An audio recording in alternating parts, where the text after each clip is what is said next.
episode 22 of the Drum Stream with Plexus Play. Matt DiBiase in the house today. What is up, Matt? How you doing? I'm good, dude. I'm doing great. Doing good today. What you How drinking? Are you doing? I'm good. I was gonna ask what you're drinking. I am drinking a Earl Grey with lemon, some tea, a little black tea. Wake up, Very good. Very good. Do you ever make kombucha? I don't make kombucha, but I love kombucha. I do buy it quite a bit. I should bring you a SCOBY.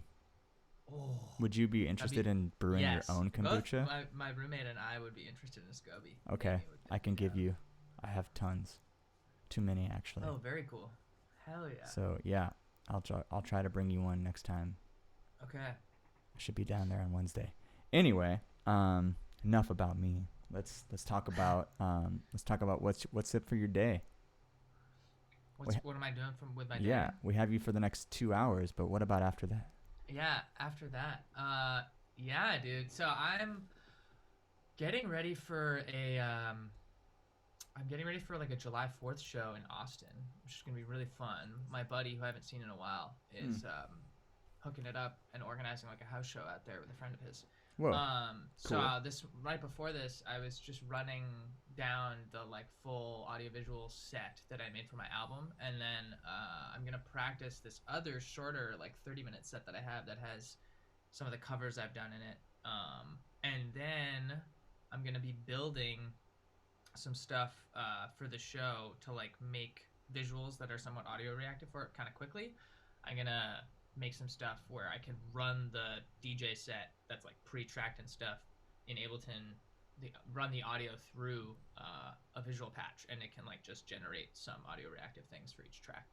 And I'm trying to build like 2 or 3 of those, because if it's a long set for the DJ and playing to tracks portion, then it'd be good to like have a few different visual things. So lots of creative work today. I'm blessed to not really be doing any teaching today, and that's good. Like a creative day. Yeah, that's what's up. Do you have many creative days, or do you subset those out? No, I'm trying to just get up and create stuff most days. I have like a handful of students, maybe like 10ish, but they sort of in the summer. There's always a little shifting that goes on in the summer as kids get different schedules or adults start traveling more or whatever. And they weirdly this summer have converged onto just like 2 days. So maybe and maybe a third day, but like it's really just like 3 days of teaching and then lots of creating and writing and learning on the other days. So that's what's up. Yeah. I'm blessed to have that as a little setup for now for the summer. Heck yeah, man! I just started a new lesson studio up here, and it's it's cool. Like you yourself started it? Oh no, sorry, I should be clear. I started like teaching at another music studio, music shop, and they're loading it up, man. I teach there on Tuesdays. I teach at another studio on Mondays, which is why I'm up here on Monday, Tuesdays during the week, which is kind of crazy. But we're very very stoked to have the work. So we'll see. Dude, I love your setup, being able to like hop up to LA, live with your wife, and then like hop down here, play some gigs. I'm pretty envious of it. I don't have family out here on the West Coast, so I don't have like a regular place to crash. But it's also tiring, I imagine. It is, but it's oddly something we've become used to.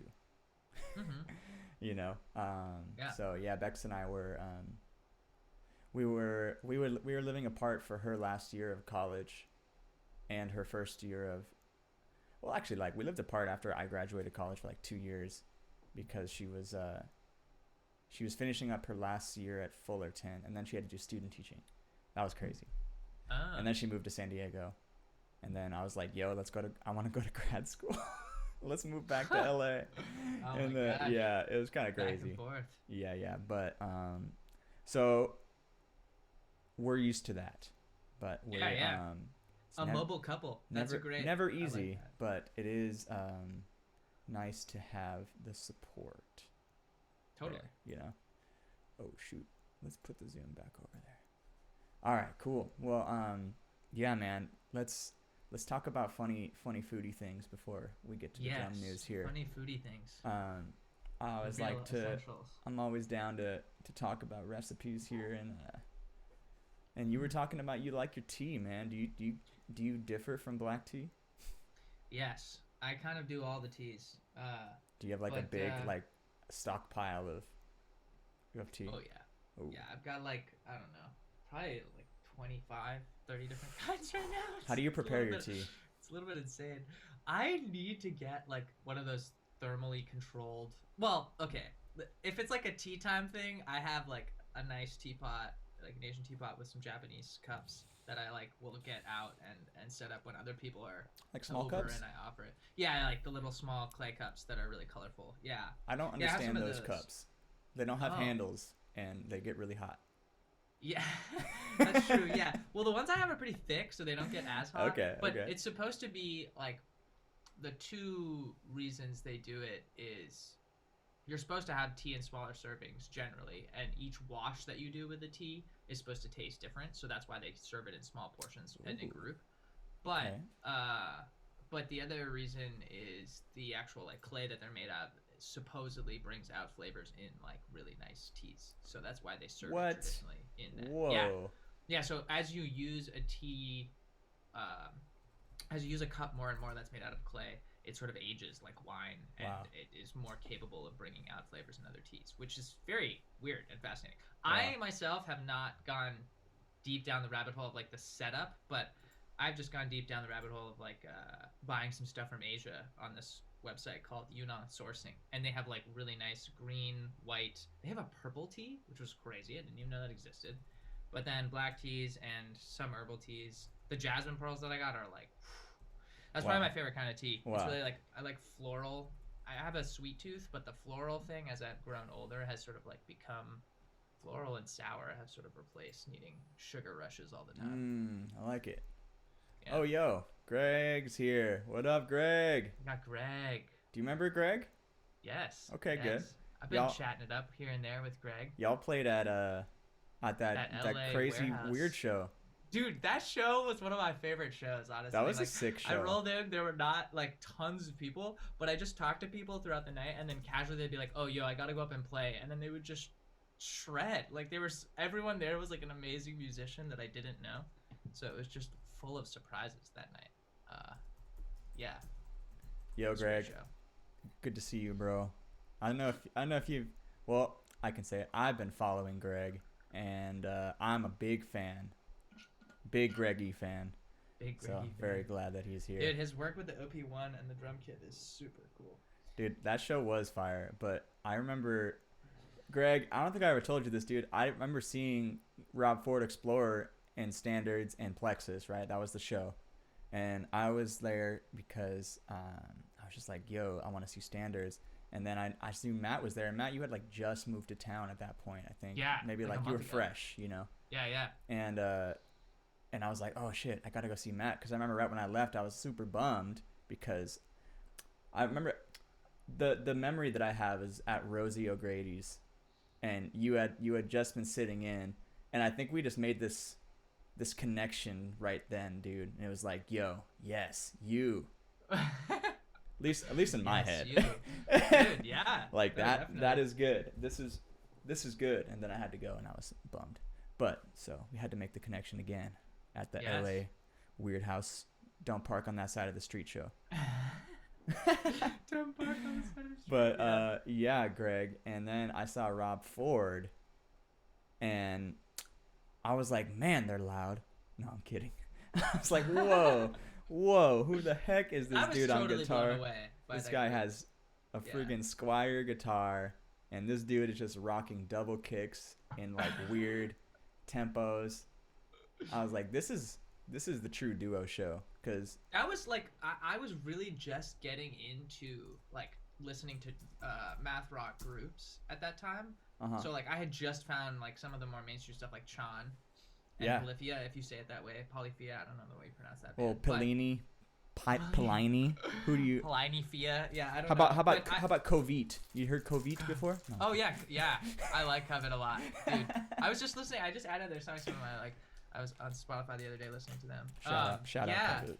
Shout out Covet. But I had just really been getting into some of the math rock stuff because I was like a jazz nerd, and then loved electronic music. But then that was really such a like way of bridging it in an acoustic setting. The energy of those two styles, Right. with how intricate it is and how like full of energy it is. And so I'd really only been listening to Tron at that point. I had just found them, and then to see them live, Rob Ford Explorer, I was like, oh my god, this is amazing! Like, it was so exhilarating. It makes a pretty big, like math rock is a very easy leap for the jazzer, I think, because True, of the yeah. odd times. At least let's just put it in quotations, the modern jazzer of,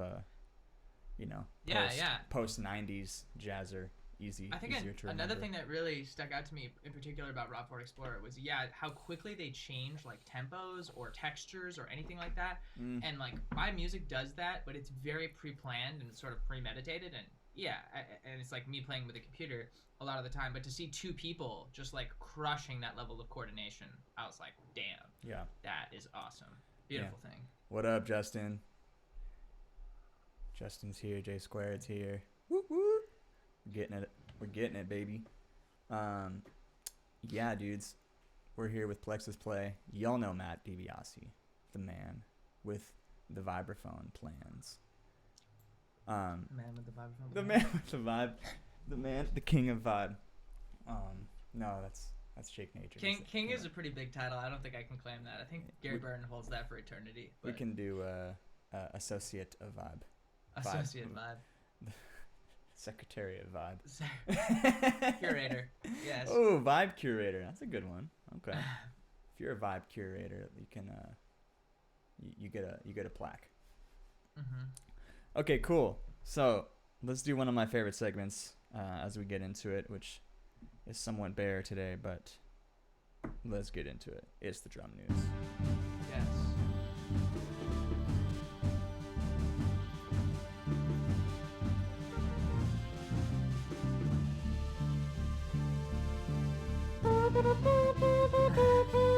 Yeah, drum news. Honestly, that's my favorite part of the drum news, is just playing the jingle. Dude, I couldn't hear the jingle. That's why I said something, but I feel like I probably interfered with the jingle. Oh well. Oh, bummer. Really? But you can hear my claps? You hear my claps? You don't hear my claps? Oh, maybe you don't hear the claps because I haven't shared computer sound. Yeah. But it's no worries. It's not a big deal. Yo, if you guys heard the jingle, tell me, please. I'll just make sure I don't yell over any other jingles. Yeah. Okay. So drum news. This is important, you guys. Fucking Neil Peart, okay, or Peart, however you want to say it. Let me think. Where is it? Neil Peart is selling his cars. Wow. Neil Peart, you might know, is the legendary drummer of the Canadian rock band Rush. Was.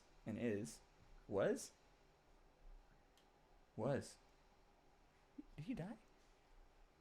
Oh, dude, I don't know. Wait.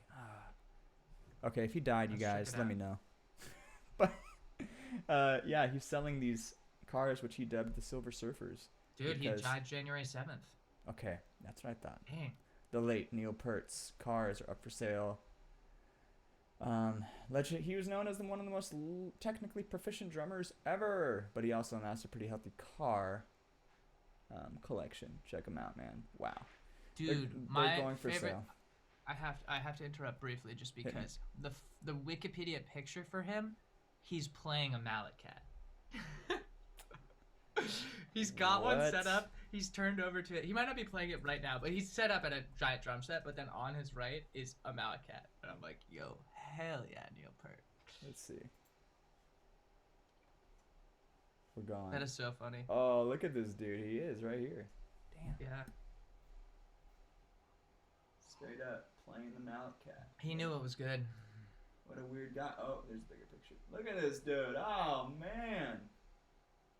What a cat. Look at that snare. Super racked up, and he just got his cymbal up here. Oh, my gosh.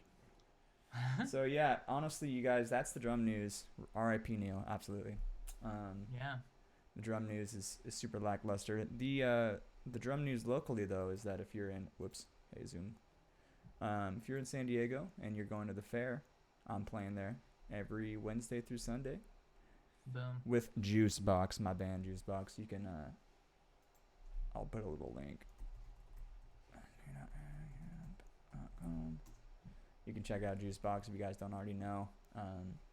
Very cool, funky, Wolfy band.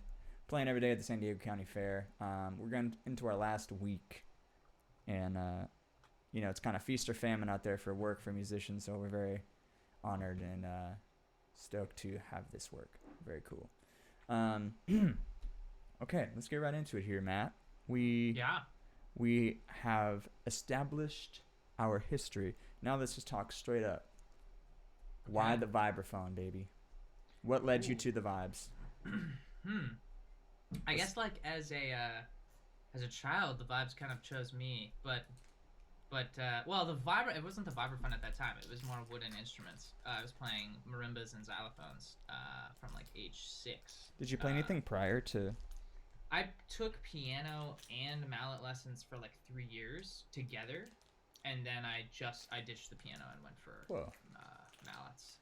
Something I think just it being way more tangible, like an instrument, and more percussive and like felt as you played the motions. I think I liked that more. That's really crazy, man. When I was in middle school band, we got a new marimba, and I hadn't even known it by the name marimba. It was like xylophone. Anyway, yeah. So we got a new marimba, and my band teacher was like, "Okay, we're gonna have auditions. Who wants to play it?" And I was like really bummed because I couldn't read treble clef at that point, and I was just playing snare drum. And I've kept in touch with my band director for I think maybe I don't know. Some people don't, some people do. I do, and because he was like a big thing with me, but he actually told me years later, he's like, "Yo, I actually didn't put you on that on purpose because I needed you to play drums." So I like how it cycles back to just like understanding the reasoning.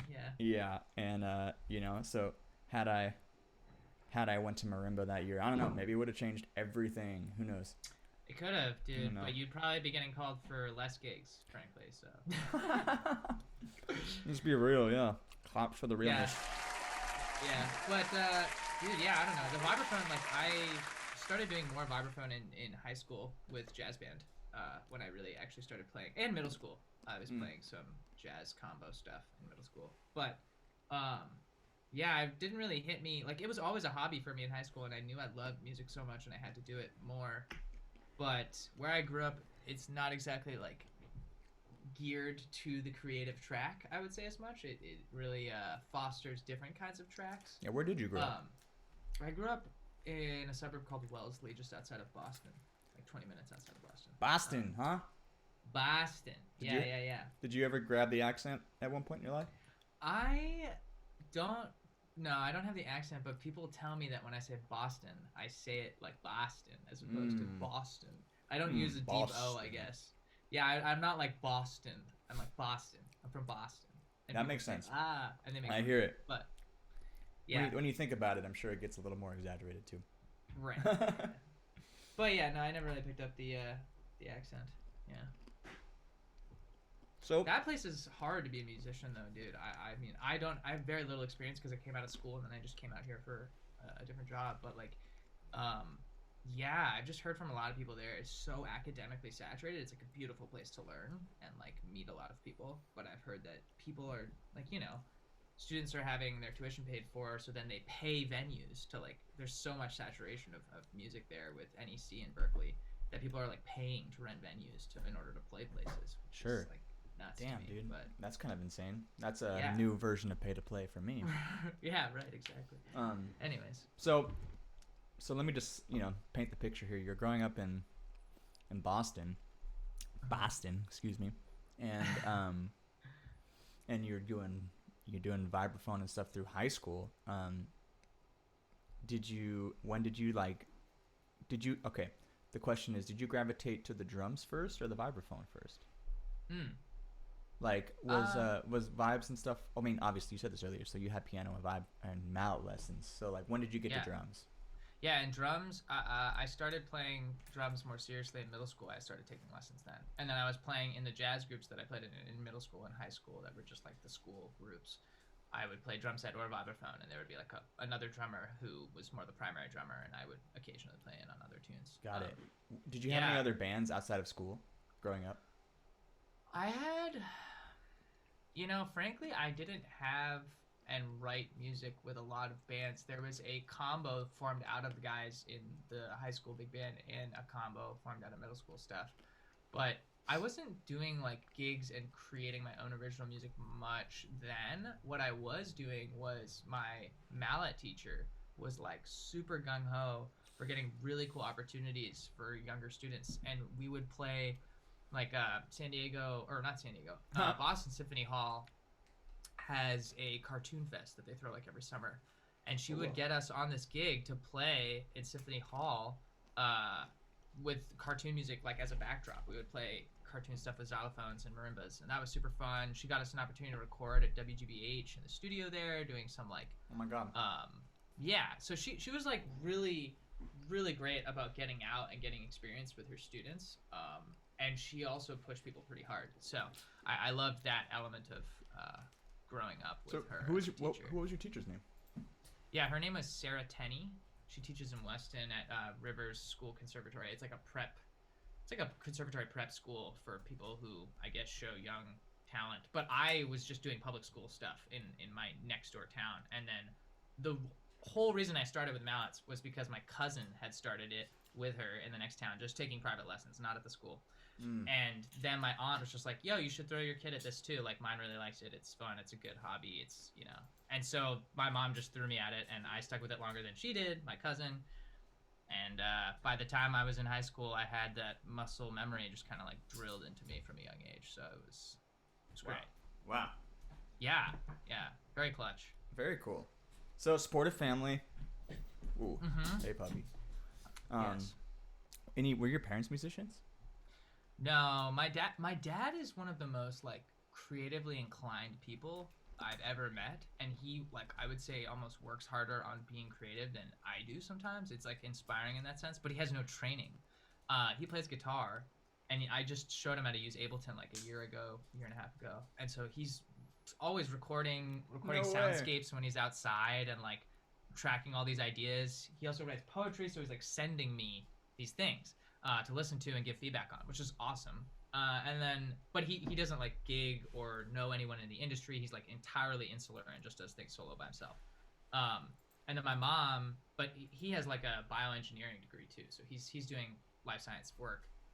And then my mom is in like pharmaceuticals, so they don't really know like the gig life or anything like that. The professional is the professional side of that as a career. Yeah. So I think you're just kind of leading into my next question here, but a lot of people don't know that you said this earlier. You came out to San Diego for a job. Yeah. Tell us about that job. Yeah. So at Oberlin, when I was in college, right before getting the job, I was studying like sciences and music, like performance and neuroscience were the two things I was working on. Like double major? Yeah. It's like Oberlin's such a special place, man, because you can have the conservatory, which is like world class, and then have a college of liberal arts. And I could be like, there was one day, I'll never forget it, I was like dissecting a rat brain and implanting an electrode in it, and then like 2 hours later I was running an 8-person band rehearsal with my own original music of like some of the best friends in music that I'll ever have. Jeez. And that was just like an insane moment of like, wow, there's so few places I feel like in the world where you can do that in like a 5-hour period with like 2 steps throw. Damn. At least for college. So but I came out here because I got offered a science job working on a child brain development study, and I was like, great opportunity to move to the West Coast, SoCal, where I want to be. San Diego is beautiful. I didn't know anyone musically, no one in the jazz scene, and I just came out here on a whim and said I'm gonna work this job for a year, save some money, and then take the leap, And I lasted 3 months in the job, leaving. And then yeah. So like I have a lot of friends, like my buddy Rob Arajo. He was at Cornell studying pharmaceuticals. Yeah. He was gonna be a goddamn pharmacist, And Dude, then he yeah. went to graduate school and was like, f this, I'm moving to LA, you know, and Yeah. that's how we met and stuff. And I was like, whoa, like okay. So I love and envy the the people that are like, I guess for just to make it simple, the people that are like taking the leap, but like people Yeah. in your position in I would say like the medical field or the scientific field is very um it puzzles many people. Many people. It doesn't puzzle the musicians because we all kind of understand like you got to take that leap once in a while. But like, were your parents supportive of that? Yeah, my parents I couldn't really ask for better parents in a sense. Like when I was at Oberlin, I actually was not in the conservatory in the first year, and I wasn't committed to doing the dual degree, and I auditioned at the end of the year and just like got Mm. in and showed up and was like, "Hey, are you down to like help me with one more semester? I can graduate early." And they were like totally supportive. They said, obviously, just like get your other degree too. Like my mom wanted me to have that other science degree as like Right. a fallback or kind of just something to have as well in addition to performance degree. And Mm. yeah, they've always, I mean, I think most parents just want their kid to be happy, and they saw that I was way more lit up and excited with uh, pursuing music, and they were supportive of that. Yeah, as soon as I like sort of plateaued at this science job out here, and really felt like I wasn't learning, and felt like the team, it was really about the teamwork. When you do work in the sciences, you have to have a good mentor. You have to have a good like team of people that you're surrounded by that are all Mm. working on fun, creative things and talking to you each day about new things that are going on with their work. And this was very much not that. And it's not like I won't talk about whatever institution I was working for or something like that, but it just that team wasn't for me, and so I plateaued very quickly. Wasn't learning and was living like very mentally unhealthy after 3 months. And my parents were like, "You got to get out of the job, like if that's what it is, that's what it is." Yeah. And they were super, they were like, "It doesn't matter if you move back home. That's totally cool with us. If you stay out there, that's totally cool too. Like whatever you need, but we need you to be fully functional, Matt. Absolutely. So couldn't ask for better parents. Yeah. Yeah, yeah. So, let me just pause for a second. What up, Brandon? What up, my Yo, What's up, dude? Brandon? Brandon, sorry I meet came Matt. in late. Matt, meet Brandon. Dude, no worries at all. I love the tapestry. All good, dude. Thank you. How you doing, bro? Oh man, uh, so much new stuff. Give me the update. I'm basically I've been running around crazy trying to get my life together so I can. Basically, my landlord's not the best landlord, not taking care of certain things and not fixing very serious issues with my house. So I had to break the lease and Oh dang. find a new house here in Austin, and the market is just terrible because everybody's trying to move to Austin right now. So Yeah. everybody's outbidding each other right now. So I'm still waiting back for this reply, and then I had to ship. I shipped my first drum set today. Have you ever shipped a drum set, Matt? No, but I've received a drum set in the mail. I can imagine. I will tell you right now, it is not worth it. How much Right was now. it? It was 250. Fuck. Dang.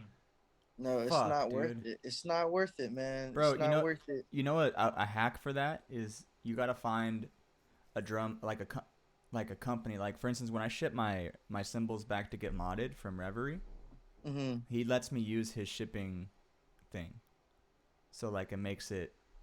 Oh, the discount hookup with a company or something. Yeah. Yeah, there's third parties like.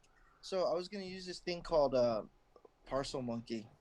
He was Okay. the guy was like, because I sold to this guy in LA. And he was like, yeah, Parcel Monkey just.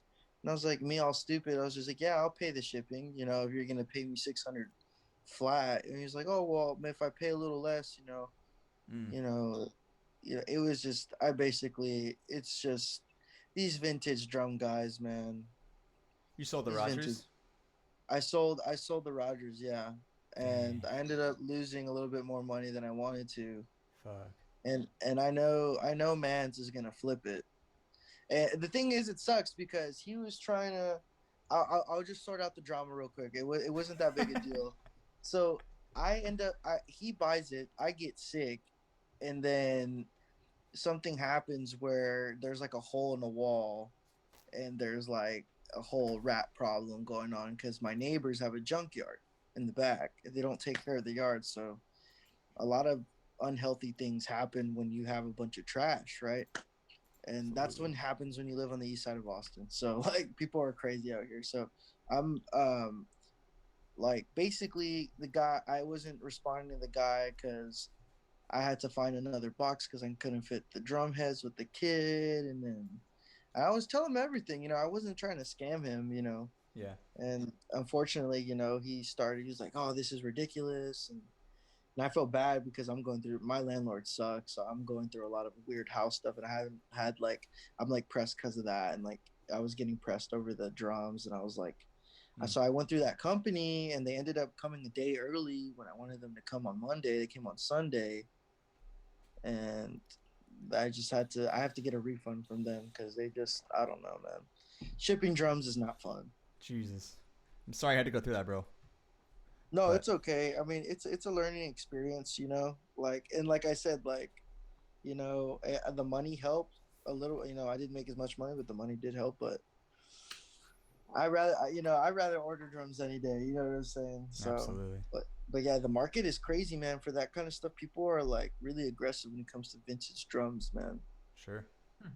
The thing that I'm gonna just give one little last rant, just on Dude, the yeah. funny tip. This Yeah, is the These drum absolutely. stream. Yeah, bro, these rant it out. fucking guys, man. It's so funny, man, because these fucking guys are willing to spend 2 grand on a vintage whatever like Ludwig Bop kit. They can't even play. They can't even. Most of them can't even do a double stroke roll, man. Like it's crazy. You know, I all don't those get. people, all those vintage like buyers, like you say, yeah, they're not like players. They're just trying to flip. At the end of the day, they just want to like, that's how they make their money. Like I taught a student who, same thing. He has like 6 drum sets in his house that he's just like cleaning up, redoing. Like I hit him up every time Oh, I need like a wow. floor tom or something, or I need like a Mhm, whatever.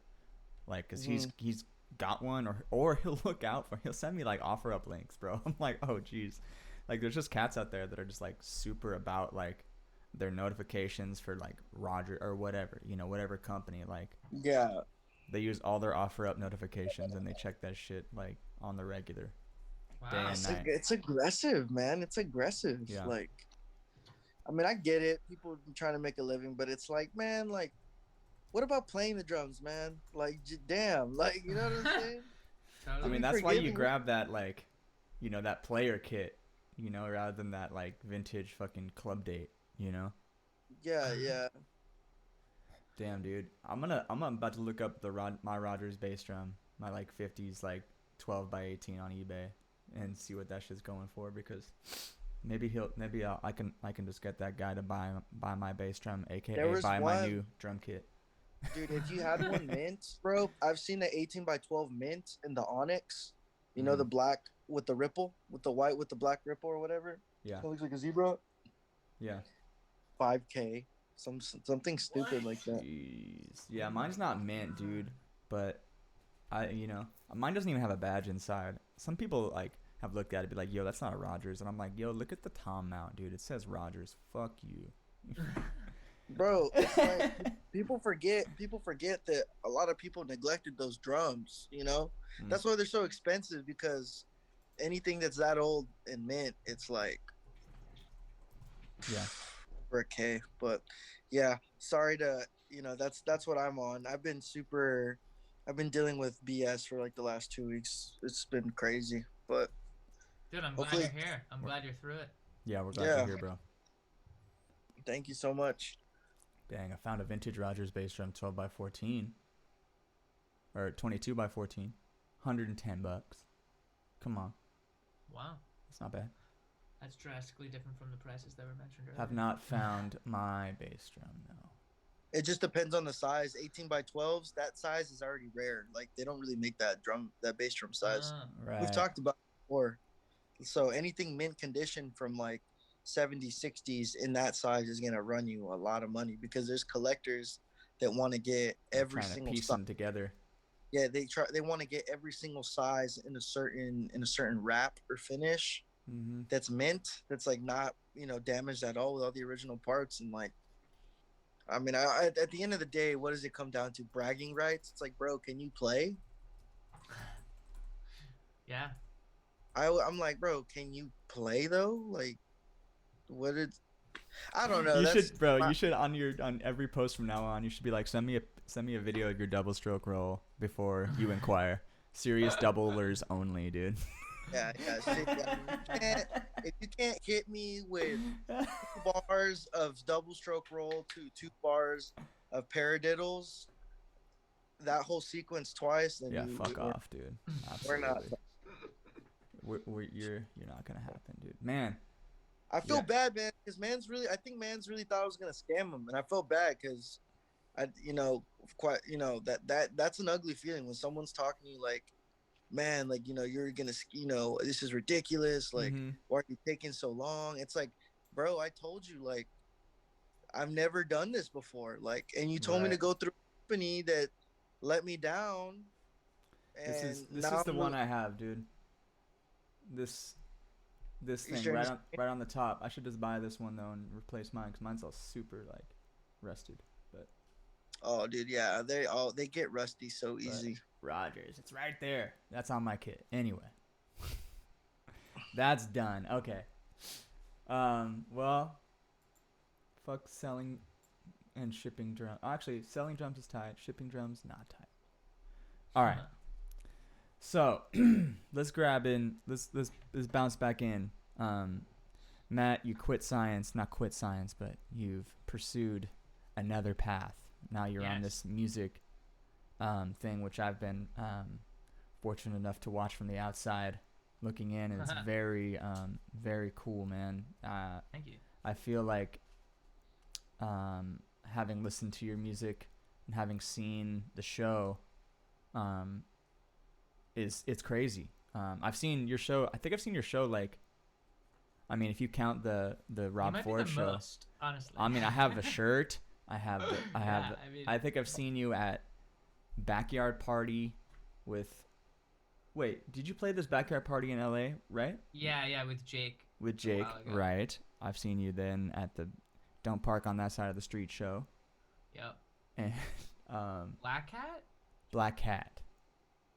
Where you had the video though, that was the Black Cat where you had all the video. Yeah, that was like one of the first ones I had full visuals at. Yeah. Well, those were like very early visuals, but they were visuals.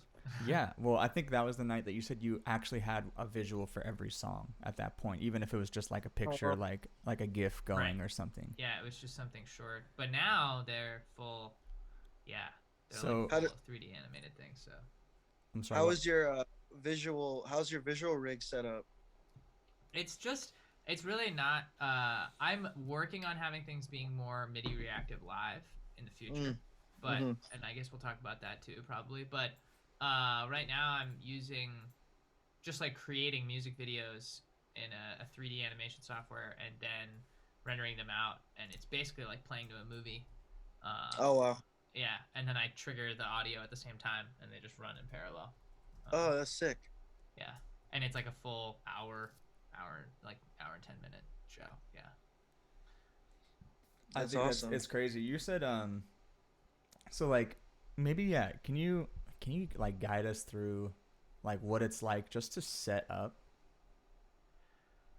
the show, or to set up my setup? Set up your like setup, hardware, like everything. Like like I want Plexus Play to play my house.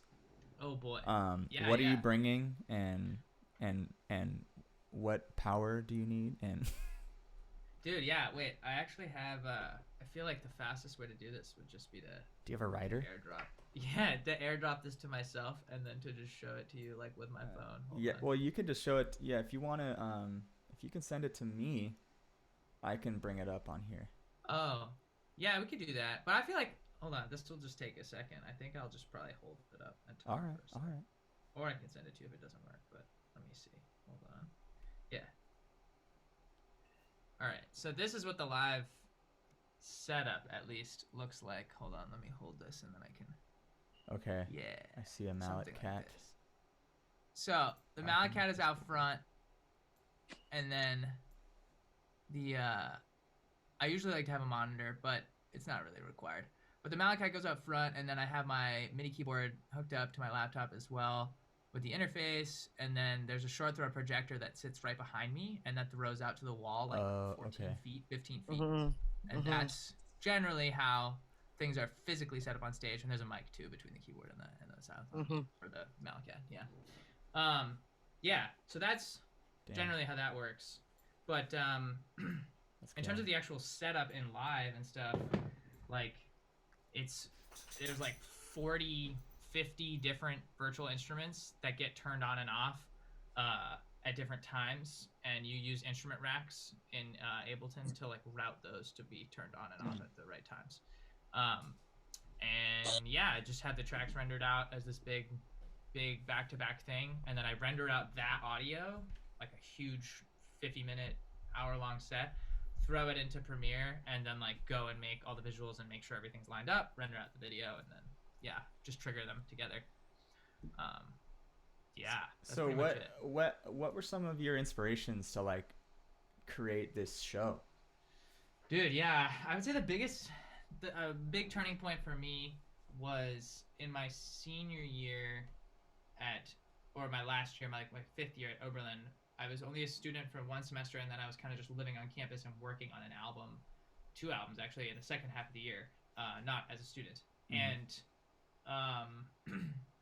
I was like really into. Well, I was co-leading an organization that booked acts to come to Oberlin, and it was just like our student-run organization where we got money from the school.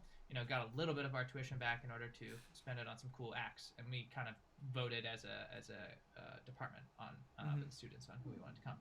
But I brought some really awesome people in the last, or like the organization did. We brought Ambrose, his quartet. We brought Now versus Now, Jason Lindner's project. Oh yeah. Wow. We brought Linda O's quartet, like this bassist, more straight ahead jazz bassist, I guess. She plays with Pat Metheny right now. I don't know. We brought all these people, but the act that really stuck with me. Oh, we also brought Taylor Eichste on piano with Richard Hartman and Eric Harland on drums. So that was really sick trio. Wow. Dude, yeah, amazing trio. Yeah, so we had these awesome acts in that last year because I had more time to just like deal with the logistics and stuff. But the reason I started getting more into like envisioning multimedia shows was because we managed to get Nowhere on their way to New York. We like pulled them down into Cleveland and had them play one more show. And the thing that I loved most about them, or like what I found most inspiring, the show itself was unbelievable, but it was also like who they were as people and how chill they were. And every other act that we'd like gone to the airport to pick up, or don't matter, a lot of people were like, where's my coffee, like when is dinner happening, like why, like kind of whining about stuff. And these guys, we got to the end of our budget. They were the last show of the year. We didn't have enough money to buy them a hotel room with the budget that we had. And I spoke to Lewis on the phone, and he was just like, oh dude, it's cool, can we just like crash with a student? And I was like, yes, you can crash like at my house, my like terrible shitty apartment, but I will like make you food and all this stuff. And they were super chill about it. Was it just the duo Nowhere, or was it? Yeah, okay. It was just Genevieve and Lewis with the visual set. Was it with like their white tee and like the? Yeah. Ooh. Yeah. That's some legendary Nowhere shit, dude. Dude. Yeah, so seeing that show, I had been following them for quite some bit, but seeing that show live was the moment of just like, oh yeah, like this is the experience I want to curate for people. Like super what year was that? And super danceable, but then also just like hilarious and not taking yourself too seriously as well is the vibe I want. So. Yo, Matt, what year was that?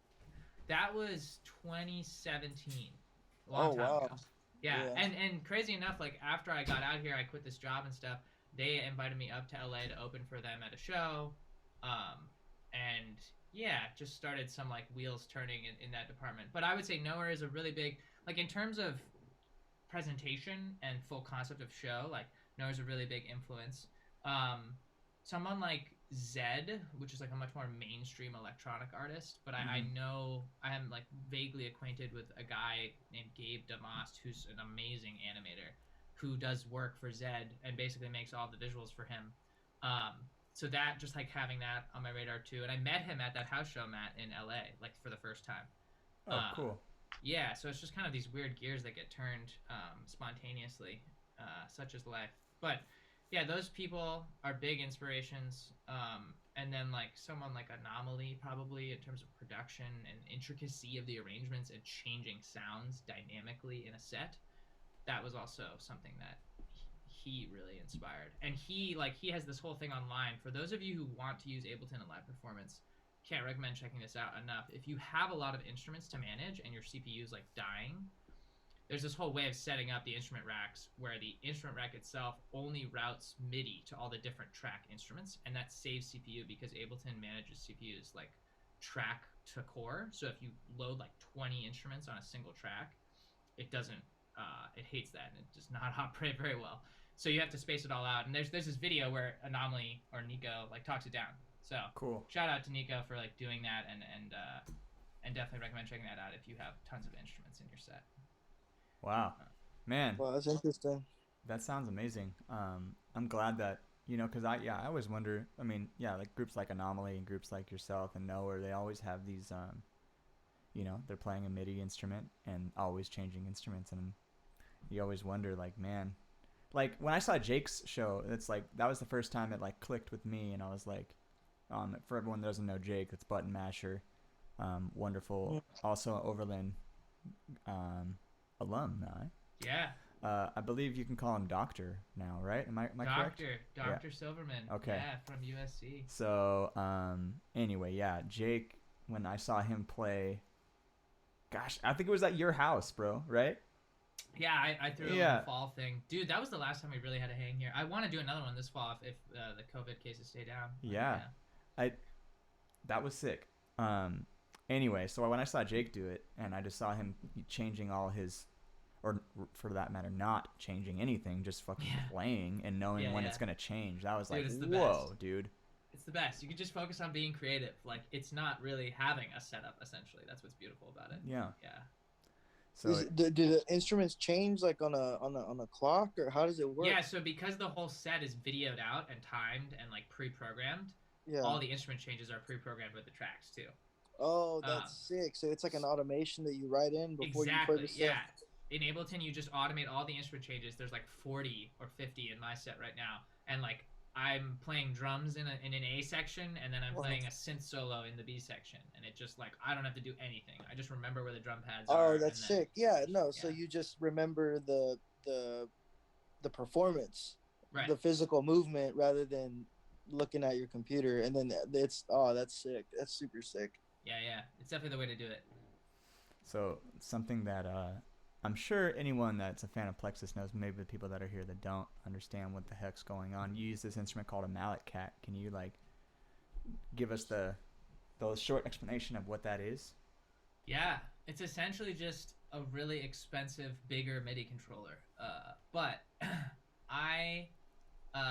the thing that I did that sort of made a lot of like it gave it more expressive ability, I would say, is I like use this pressure sensitive MIDI pedal. The problem with mallet instruments, well, I guess if I'm defining the mallet cat, it is just it's laid out just like a mallet instrument, except it sends in MIDI data just like your controller, your MIDI keyboard would. That's what a mallet cat is. But the thing that the mallet cat has a feature where you can hold a pedal and then the whole keyboard becomes a pitch wheel that you can like move to the right with notes and then bend notes or move down. And I found that to be really unintuitive when I'm like taking a solo to like need to push a pedal in order to pitch bend and then go back, So I was like, this is really confusing. I want something in my feet that does this. Like, I studied drums, like I have some degree of foot coordination. I want something in my feet that can give it more vocal expression than a mallet instrument. Like vibraphone has sustain, but it doesn't have vibrato. You can't have a different envelope of the sound. You can't have like a subito piano with a crescendo like that. It just doesn't work. So, and then you can't control like filter or anything like that. So I got a pressure sensitive MIDI controller and then 3D printed a piece of plastic to put a sustain pedal inside and then put it over the pressure sensitive pads. And now I have this like thing where I can sustain, I can add the mod wheel in the middle just by pressing more, and then if I lean left or lean right, it does different pads for pitch bending up and down. Interesting. So just like a vibraphonist like creates sustain with the pedal, you're creating modulation with your pressure sensitive MIDI, which you're automating to certain effects. Yeah, just tying to just linking to certain effects. Most of the time, it's just vibrato and pitch bend. That's really all it is. But sometimes it has like a filter sweep on it too. I don't know. Well, dang. Well, maybe it would be a good time to listen to some of this insanity. All right. So I'm gonna bring the Chrome up here, and I'm gonna stop the share real quick. Stop the share.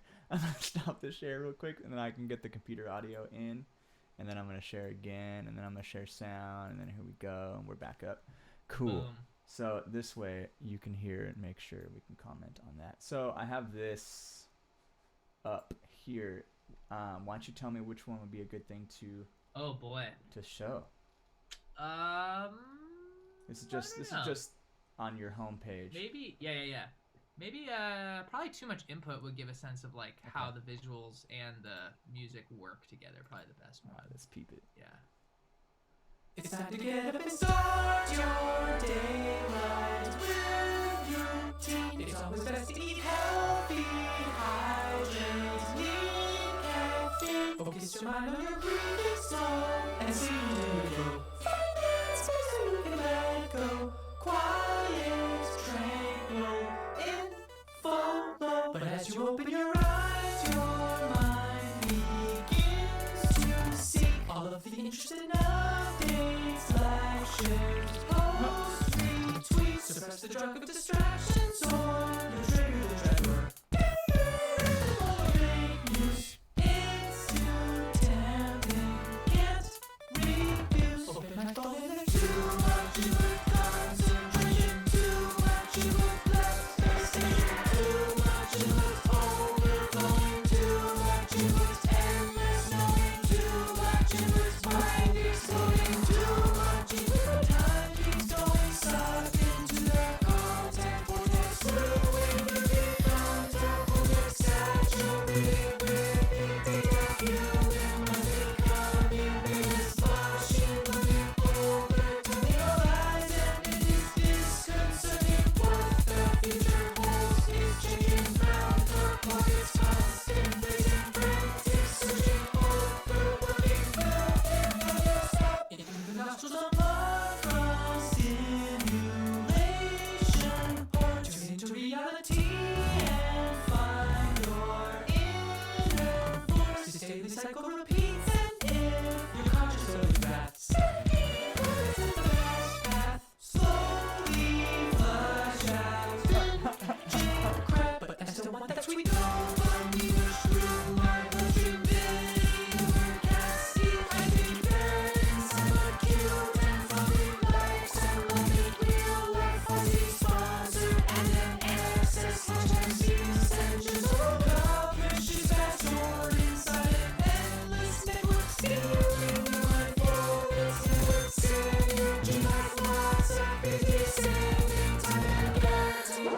But all the big pharma uses for power over helpless humans, analytics algorithms push your brain to escape and crowd computing, spying, soothing, what can always mean? Who knows? Too much input overloading, stolen by a corporate coding. Too much input keeps imploding, cut the corner, race the coding. Too much input till exploding, pull out from underhanded clothing. Be my first screen time, choking scores, highlights and emojis. Emojis won't stop coding, no moment online joking. Limits to our brains, encoding minds, need time and space, reloading.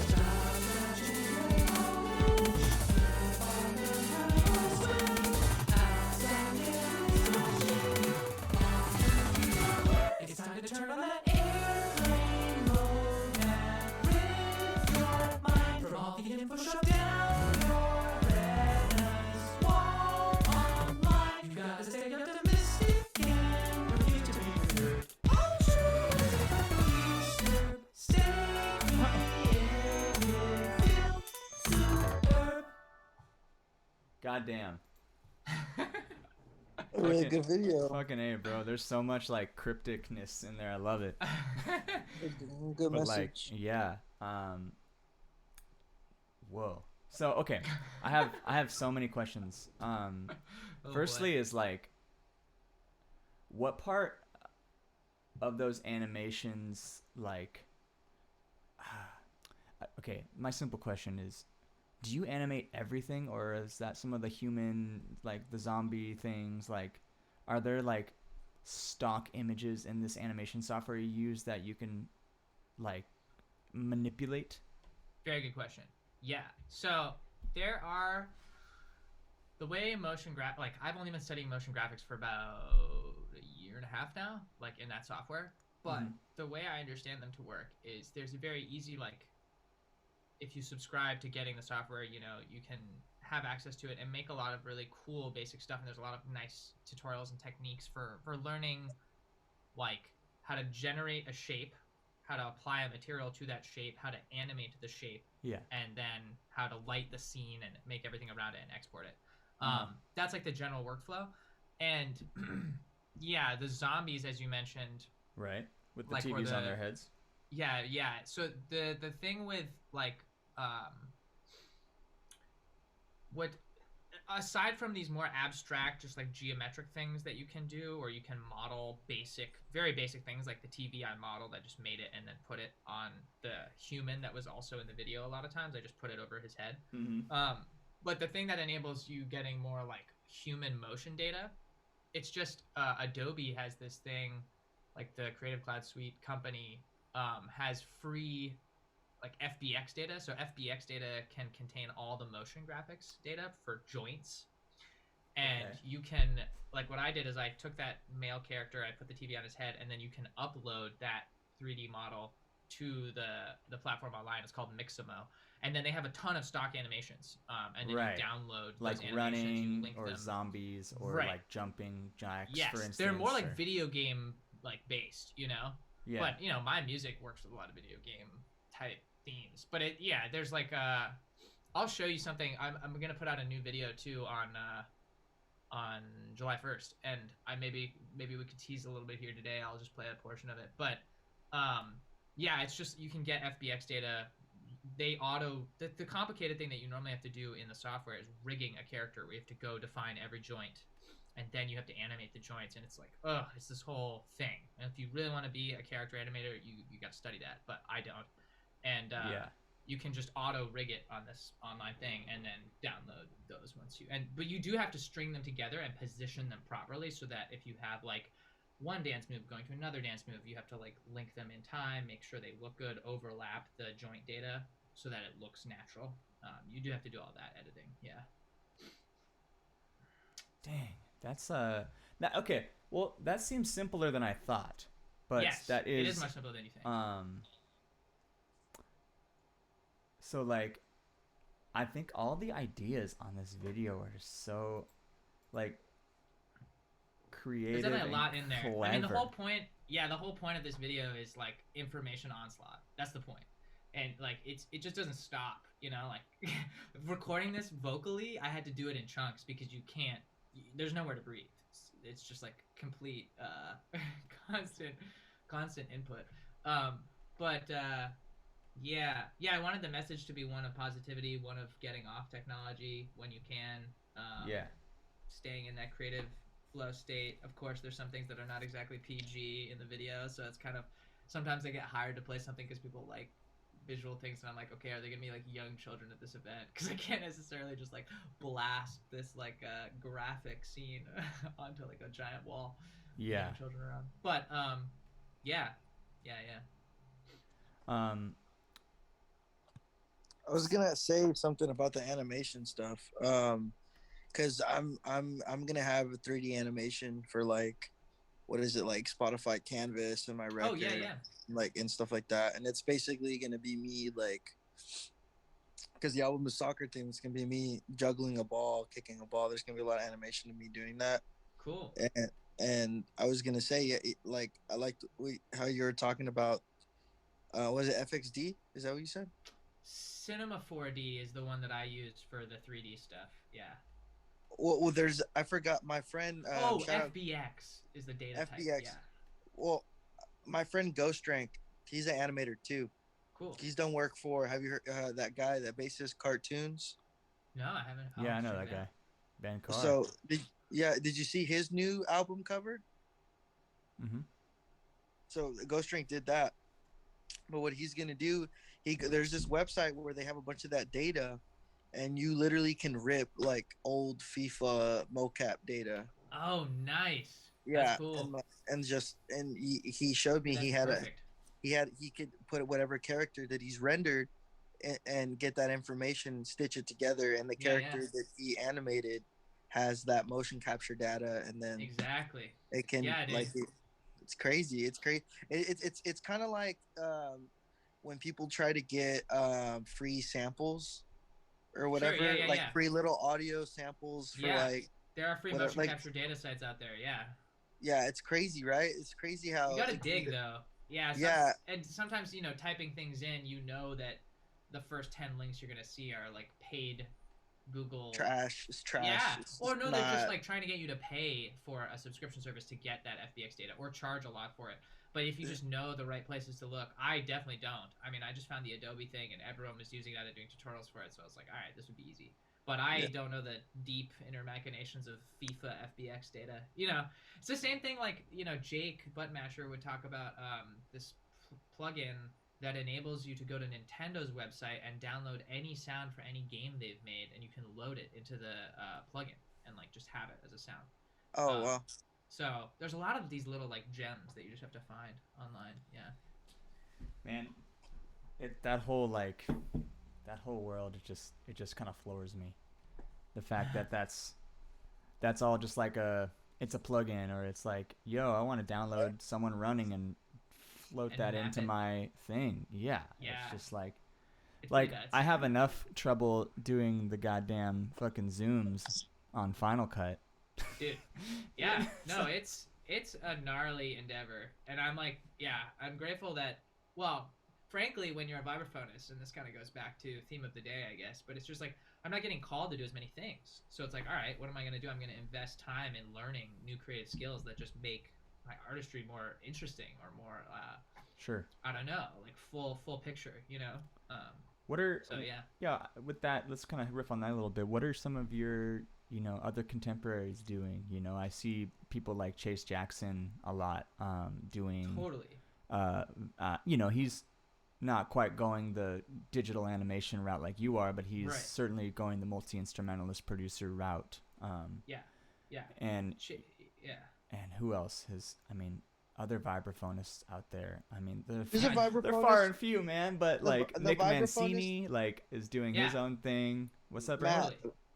Totally. who's the Let me make a short list that I can talk down, and then like Who- I'll talk about all those people and why I love their playing. But Yeah. there's who's the sorry. or no, go ahead, Brandon.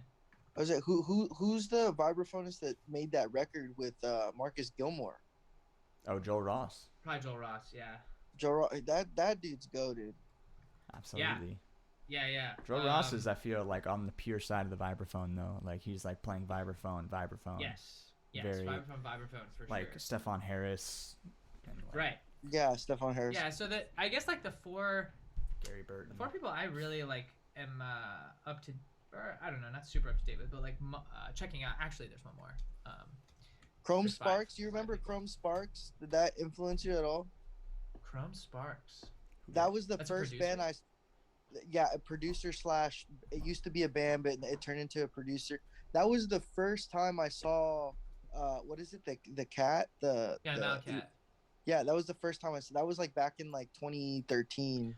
They're kind of like, are they kind of like a pop act? Just or no? Yeah, they're kind of like a synthy Yeah. like pop act. They had that one super crazy popular single, Marijuana. They had that one Chrome Sparks EP. It was super big when it came out, but it kind of Yeah, kinda- I don't know if I've listened to too much of their stuff, but I think the guy that you're referring to, his name is Justifan or Justifan, and he was like the first dude who really started getting like major act gigs as a sideman playing Mallet and yeah, I haven't checked him out too much. He has like there are things earlier on that he used to post. Like he posted Train solo on Giant Steps, like full transcription, things like that. He was also really like hardcore jazz at one point, and then I think he started like making a living doing more mainstream Malacat stuff, and has been doing that since. I think Chase Jackson, I was talking to him like a couple weeks ago. We went on a hike, and he was talking about how Justin, I think, is still doing that. But anyways, the other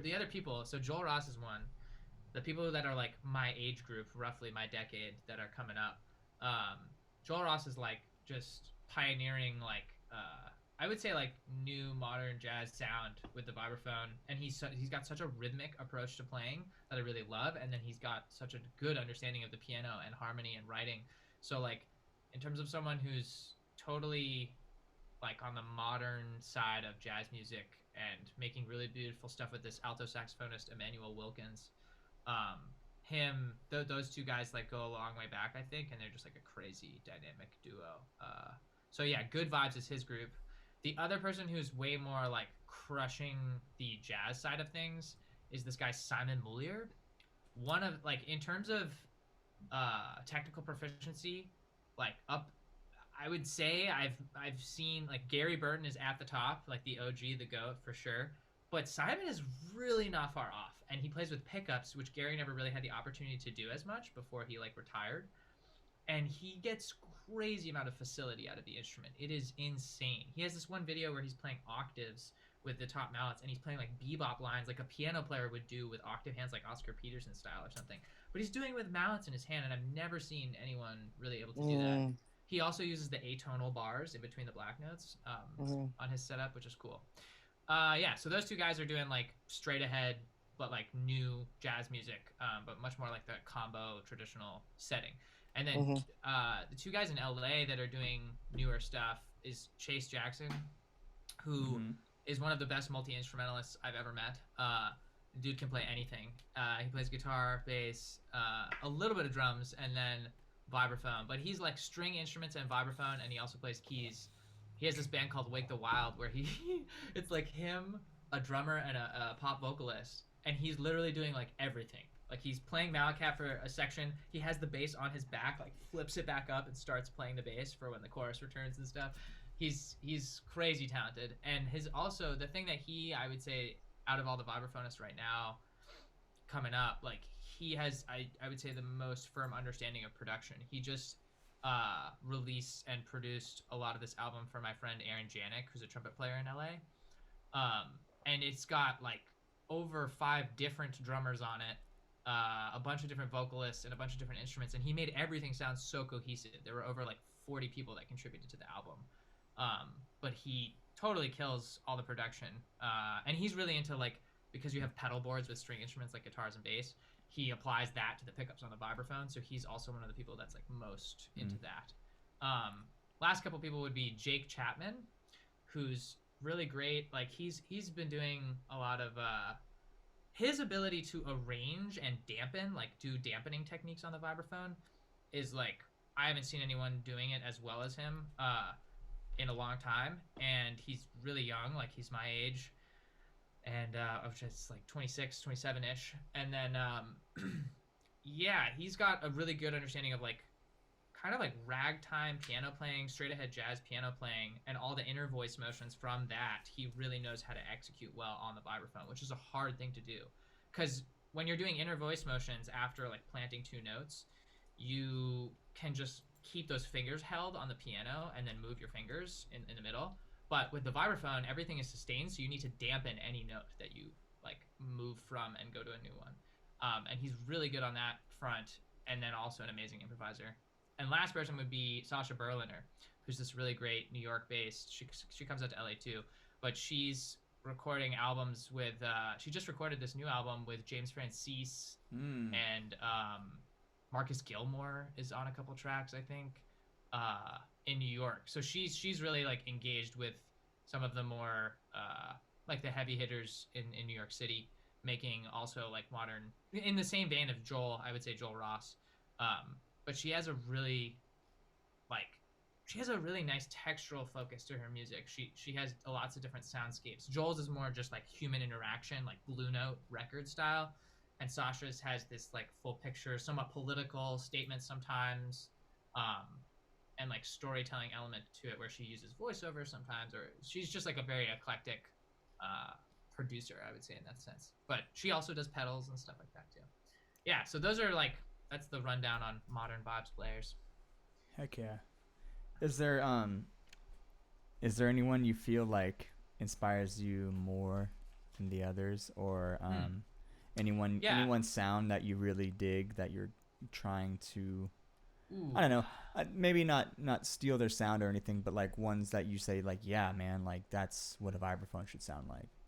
Yeah, I would say Simon Mulier, just in terms of his melodicism and his like technical prowess, is super inspiring. I've asked you this last time, but can you spell that for us? Yeah, I think it's Simon and then Moullier.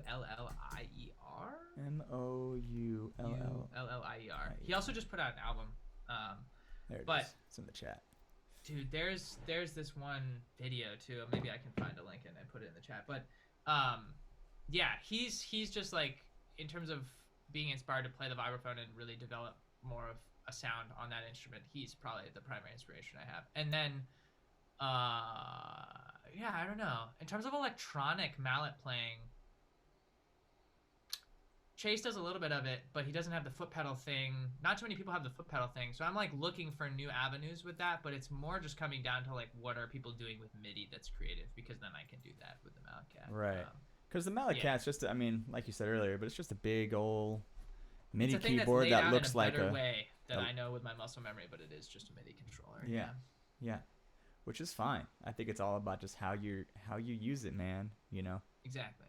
Yeah. It's yeah, like I said, it's pretty amazing what you do with just the mallet cat, and how, you know, I didn't know that you had a pressure sensitive key thing. I know I've always seen you step on something and I'm like, oh, that's what it does, but I didn't know it was like so intricate, and you had to like, you know, make parts for it. By the way, I had to make a part that linked the foot to the pressure. But yeah, if you ever need another part like that, dude, I got the 3D printers for you. Right, let me know. Dude. For real though, because the one I made at school was like kind of jank, and then I had to like melt some portions of it in order to get it to work properly. Just send me this STL file, dude. Dude, exactly. I got you, baby. STL to That's awesome. It's my pleasure. We can hook up. Damn, dude. But dude, yeah, you're scoping these deals right now. My God, what Rogers. Deals? You see that? Yeah. You guys, are you How supposed much is to that? see? You're supposed to see the OBS. That's funny. I'm embarrassed. You weren't supposed to. I think when we I was listening. Dude, it's all good. But I think when you went to share the video earlier. I'm stopping the share. I think when you went to share the video earlier, you kept. Oh, there we go. Yeah, there it is. Yeah, I am trying to scope the deals over here. I'm trying to find my bass drum, but. Dude, yeah. Know your worth. Know your worth. Yeah, because Daddy wants a new drum set, you know. But on some other stuff here, you mentioned earlier that that you were, you know, primarily like teaching 10 students. Can you maybe like let us know, like, I don't know, I mean, for teachers, like, you know, I'm a teacher here, Brandon. I know you've taught lessons before, but like, what's something you enjoy about teaching? Yeah, I really I enjoy. I think the two things I enjoy most, just like gut reaction, on first thought, would be giving people creative confidence in themselves, because a lot of people really do not, at least the age group for about most of my students, they don't have a lot of confidence, and just having someone on the other side of the screen, at least in COVID, to be like, that sounds great, that sounds awesome, like you killed it, keep going with this idea. I think a lot of people, at least in their creative realms, especially at that age, don't have that kind of fostering. At least I didn't. I was just like learning lots of new music and absorbing. What's the age range of students that you're teaching?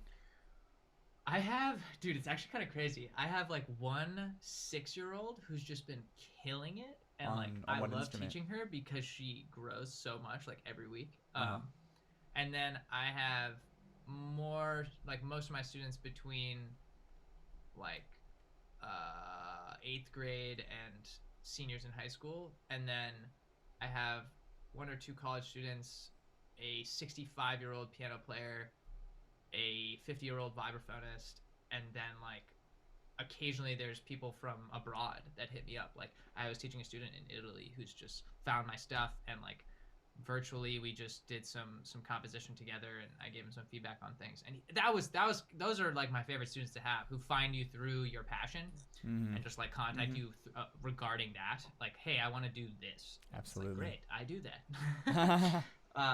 So yeah, finding those students who are really like creatively and compositionally inclined online can be really fun sometimes. Yeah, But I agree. yeah, I would say the creative confidence thing is really like the main reason I like teaching a lot.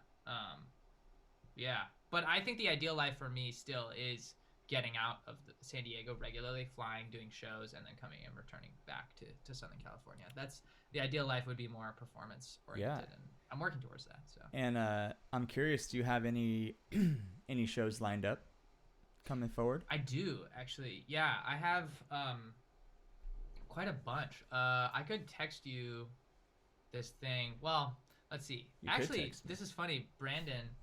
I am just meeting you, I guess, virtually for the first time, having a conversation. But I'm playing for the first time. I'm coming to Austin this weekend.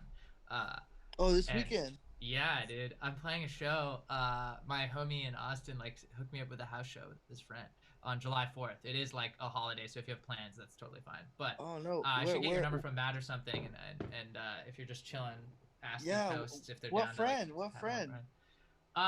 My friend is Zach Resnick. He's not really a musician. Well, no, he is. He's a trumpet player.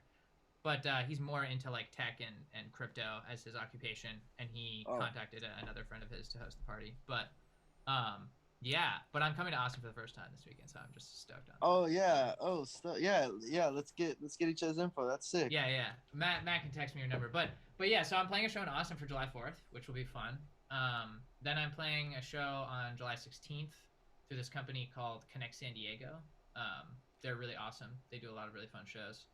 On Instagram, you can just check them out. Connect San Diego, just like it sounds. Courtyard, I'm doing a show at Courtyard on July 18th through a rapper by the name of Fade Green. Fade Green is a really awesome MC and rapper. He's putting together a show. And then in August, we're doing a show at the Music Box on the 26th of August. We're doing a show there through Matt Rakers and like the Bardic stuff. He booked that, so that's gonna be fun. And I'm gonna use the LED screen there. Do you know who's on that bill?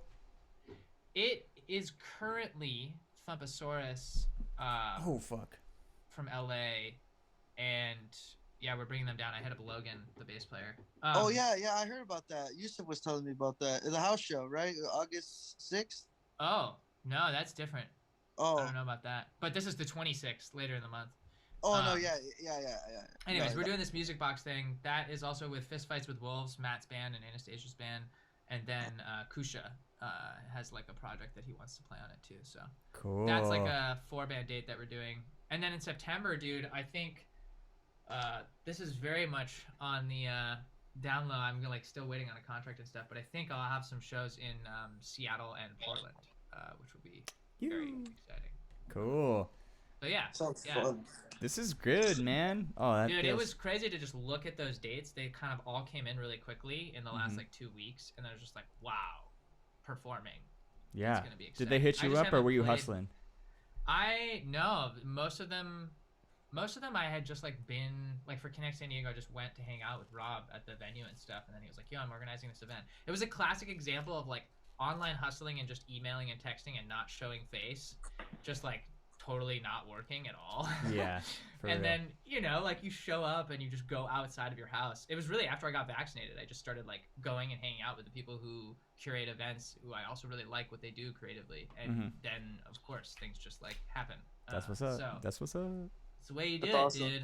But it is funny, like in COVID being fully digital with students and creative work, and then just like not having anything like that on the docket, like not having anything to mark time. Just feeling much happier with a sense of urgency in life with events to mark time, and there was not a lot of that in the spring. So things kind of snuck up, huh? Yeah, and I'm really hoping that, you know, cases and whatnot remain cool, but yeah, it seems like there's a lot of normalcy coming back right now, which is I'm already throwing my first festival. I'm helping Minaret throw a festival here in Austin. It's gonna have Nicole McCabe, Logan Kane, Henry Solomon, my homie Oh, Jewel, Henry and then Solomon and Mazen. Logan, the duo. Yeah, Hell yeah, Mm-hmm. yeah, yeah. dude, that's I gonna be just got sick. confirmed at the Mohawk. Is this big venue here? Very Damn. very yeah, very like elite venue here. That's I'm super actually cool. surprised they were like, yeah, let's do it. And That's great. it's on Friday the 13th in August. Ooh. So it's like Ooh. Get your tat. Come to the show. I know. No, but like just like everyone, I just know so many people. They're like, yeah, I have this show, this show, this show lined up, this show. I'm like, whoa. People were talking to me about tours already. I'm like, yeah, it kind of snuck up after I think after like May, middle of May, everything just kind of started Mm-hmm. trickling on at a snowballing, you know. Yeah, and I hope it stays snowballing. You know, we only know what we know right now. And Right. Yeah. it's a little terrifying to think about the amount of people not vaccinated, the Delta variant, all that. But I've been out of that anxious headspace for quite some time now, trying to remain out of it and just creating things, teaching students. So That's what's up. Yo, I'll be right back, you guys. Just gotta go to the Yeah. bathroom. I gotta trade with you when you come back. dude, yeah, that'd be cool. Oh, trade with Matt. Yeah, I check because I have to go to the restroom too. Dude, But that's I crazy. also have to do that. Oh, But it's so fine. It's fine. you're literally gonna. When do you fly out here? Yeah, I fly out on Friday, and Okay. and I'm actually there for a little while, dude. And my buddy who's hosting me is leaving on the 6th. So if you're like chilling and just hanging out, we could maybe meet up or something. Yeah. You should meet my guitarist. He would love your stuff. Oh, He's okay, a cool. yeah, just like on that melody tip. You know what I'm saying? On that. Yeah. Yeah. The I'm melody like tip. I'm Mr. Polyrhythms and weird harmony over here. He's on that like melody tip. So Okay. it's cool. Yeah, so it's cool. No, that's awesome, man. That's also this show's been connecting a lot of dots too. Like I know one of my good friends in New York, Gary, he was on the show like really early on, but I think Matt linked him up with somebody to give him headshots for like his drum stuff. Hmm. And then like he ended up like being able to do this series of concerts in this like art space that guy curated. And it's like just crazy like what COVID did in terms of like linking people together. So like now that everyone's coming out onto the other side, it's like I don't know, like it's weird. I've made some of the most important connections during COVID for no reason. Like Yeah. just because everyone's on the internet a lot more. Right. Totally. Yeah. You can really make those. Yeah, people. I remember when it really first kicked in too. Matt was just hitting me up pretty regularly, and a bunch of artists, I think, to just like do tons of collaborative things online. So it's been cool to. Matt, we were just talking about how you were like when COVID first hit, you were really gung ho on just hitting a ton of people up to make stuff because everyone's just at home ready to make stuff, you know. Bro, the COVID sessions with Lou The and COVID sesh, yeah. that was really fun. I was in a big production phase right before the COVID hit, and then I got a dog, and then it kind of like got a little slower. Right, I yeah. was You gonna- were doing, yeah. yeah, you were doing those like full virtual Ableton Hanks. Bro, it was where it's just, sick. like stems were just being thrown at I was you just constantly. flying a sick Ableton spaceship. It was so baller. Yeah, dude. Yeah, and that was funny. I remember when you threw your stems, and I had this happen a lot sometimes, but the stems just like won't line up for me. I don't know why. Right. Yeah. But it didn't matter because they kind of sounded cool where they were. Yeah, I was like, whoa, that's not where I put them, but you put them, and everyone was like, nah, that's cool, we're keeping that. I was like, all Yeah, right. it was very cut and dry. We're doing it. No edits. It was cool though. Send me liked your it. stems. Yeah, that was very tight actually. I was Yeah. I was looking at those the other day. They're fun. Yeah, journeying back to the early COVID stages. Dude, have you heard the term post-COVID in the wild yet? No. Yeah, I mean, no. I've been hearing the joke term "COVID's canceled." I've been enjoying that. As Oh, just that's like a funny a one. clearly joke, but of course, to a lot of people, it's not a joke. Like Mhm. the people, some of these people who are like booking and curating events are like, "It's over, dude. Like we're back." That's Yeah, like a I just wishful thinking. those a statements little are just so funny to me, man. How like the whole world shut down and you're just instantly, and India is like a total nightmare right now, and then some people are just like, oh yeah, we're back. It's over. Yeah. I mean, So it's really yeah. interesting to be in California, you know, and have like Yeah. having been like one of the first states to be like, nope, don't go outside, Right. you know, and everyone calling us crazy, and then for everyone just to be like, okay, 15th, COVID's done. You're like, I mean, you know, like when the CDC released their guidance on like masks, that was like, I feel like that was like June 1st or something. And kind of from then on, I was like, okay, I'm going to go outside and walk my dog without a mask. And I'm going to be okay about it because CDC says it's tight. Yeah. And I guess you have to be on whatever side of the CDC you're on. But like, you know, I have like relatives that are not on the side of the CDC, which is very, very interesting at Thanksgiving. Dude, yeah. And it's, you know, so it's very like, okay, you know, I have to like, just like everyone says, you know, you got to trust the science here. Yeah. And dude. even with the Delta variant going around too, like I've heard some people like, I don't know if you follow Joey Dosick. He's a I know the name, but I don't know. he's on a lot of Wolf recordings. He's the alto player and singer. Anyway, he got COVID positive for the Delta variant, I think, even though, but he has like no symptoms and he's been vaccinated, and it's like, I'm like, fuck, you know, like, you know, and I'm working the fair right now. So, and I'm like outside and I'm vaccinated, and it's just like, I don't know, the other, you know, it's just, I mean, at the other end of the spectrum, you know, the thing where I'm at is like a lot of it is science, but a lot of it is scare tactics too, man. This is a political game, and you know, people want, you know, powers that be really want us to be scared at all times. It's the truth. It's been the truth since the beginning of like established civilization. Like people want control of the masses. Like I mean, I hate to be that guy, but I think it's a balance between the two. Like, yeah, I mean, I believe in the variant, but it's also like, I don't know. It's like I know so many people have gotten COVID and like have survived, and it wasn't that bad. And like I'm not here to invalidate anyone's experience, but you know, there comes a time where it's like, you know, this is not Earth's first pandemic. You know what I'm saying? And it's like, even though it's gnarly, you know, it's, you know, part of it feels more gnarly because you have a freaking phone that gives you COVID-19 notifications. Feeds you whatever you want.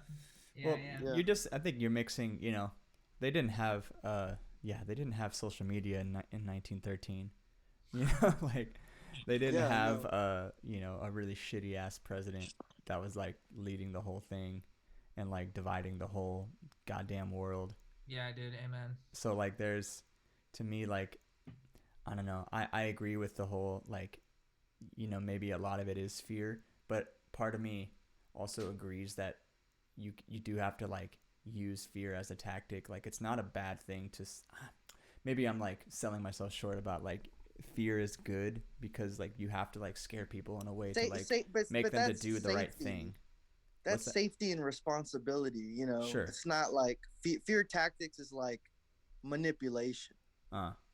You know, like I guess I'm like abundance of caution is necessary for something like this in my mind. Yeah, I believe there's like an ethical responsibility to society. But that's already like, it's just like, I feel like the line blurs. You know what I'm saying? And that's unfortunate. You know what I'm saying? That's all I'm saying. Mm-hmm. Yeah, people take advantage of it. Yeah. But yeah, that's. I mean, I think hopefully we get to a more positive standpoint with all of this, right? I mean, that's the end goal. Yeah, I think the U.S. is on its way, but like Matt said earlier, like, I mean, India's fucked, Brazil's fucked. Like, dude, my friend, I have a friend, an Indian friend with a lot of family over there. He's telling me that the saddest part about the whole India shit is that, you know, he knows more about what's going on than most of the people in India about COVID and all that. Right. Dang. Because they don't have access to the news. I think the sad part about India too is that you know, they're like the world's #1 like Jansis, dude. Oh yeah, wait. vaccine like manufacturer, you know, Oh, and Yeah, wow. like they're right. not, you know, they sold them all. You know, it's like very like It's shit. dark. It's very dark, you know. Yeah, yeah. And then and then you have like Latin America with like Brazil being like the most like, what's the word, like uh established, you know, economy in Latin America, and they don't have it together either because they Right. had a Yeah, yeah. shitty have still a shitty Right. leader who Leader, thinks yeah, it's a dude. fucking little flu, you know. And Right. you I know, mean, I know also, people that I have mean, got the COVID. cartel is very heavy in those countries, man. Like Yeah, a lot of the political warfare that's inside of those countries are not even ran by the politicians. I mean, most politicians in those countries, you know, have a gun, you know, waiting for them. You know what I'm saying? Like it's really, I don't know. I'm getting real into some real like We're going deep real. down the COVID rabbit it's hole all here. good. It's that's why I mean, you know, it's still like, I mean, you guys remember the time where like you saw your friends and it's the only thing you could talk about. Right. Yeah, You yeah, know, yeah. it's there wasn't a spot in your lifetime for like, it's still really that Yeah, it totally. just doesn't come up. But there was a very very real time where it was just like shock factor of like, what the fuck, you guys. Totally. Dude, I need like Not 20 seconds. I gotta use the bathroom too. Yeah, I drank bro. too much tea. I I'll be know, right back. it's real. Yo, Brandon, miss you, bro. That was super sick to see you at the minaret pop up out here. I know it's What? crazy, man. You should come to Austin for that. I mean, if you have time, man. But that festival is gonna be crazy. That would be tight. When is that again? August 13th. Oof. August 13th. I'm gonna look at my calendar. August 1-3. Oh, bro. How are you feeling? What's up? I got a gig. Oh, what gig do you have? I got hit up to play at the Redlands Bowl, which is like a big outdoor venue in Redlands. Is like a pop gig, like getting put up in a hotel like 2 days for rehearsals and Oh, really? 1 day of show. Wow. It's like a big. They want you to play Wow. percussion and drums Alright. and yeah, it's gonna be insane. But yeah, Matt, I'm gonna play the. We're just saying I can't come out to the Minaret pop up in Austin because I'm playing the Redlands Bowl, which is I guess Redlands equivalent of the Hollywood Bowl. Oh, very It's cool. some pop artist, and Heck yeah. I have to play like How'd you- percussion and drum set, everything from like Rodgers and Hammerstein to like Lady Gaga. Whoa. Should be cool. I think I have Yeah, to that'd be fun. I have to use. It might be my opportunity to buy an SPDX Oh, yeah, yeah, yeah. or like rent, or I have a friend that has one. I'm just gonna try to buy it off him, but I don't know. Or even just test it SPDA. out, borrow for the week. Or just something. borrow it and ask me to give it back. I don't know. Yeah, because you want to test it out probably on a gig, see if it works for you. Yeah, Just buy it. I've used one in times past, but it was just for that band that now has one, but he doesn't use it. So shout out Do you Justin. ever borrow gear that you never get asked for back? Yeah, Or the OP, right? the OP. Who gave And you you the OP? haven't paid anything for it. Don't remember, bro. Don't even remember. I don't know. What? You could. That's crazy. It's you just woke up one day and an OP had entered your It's life. just if you're listening, man, I have it. It's safe, and I'll give it back whenever you want. I have a full amp. I have a full amp that I got in October last year when the stream started. Damn. When the stream started, a little bit before the stream started, and I still have it. I don't even know whose it is, really. Well, if you're listening out there, Brandon has your amp, and it's still there. Oh yes, There's my diminished chord for that, you guys. yes.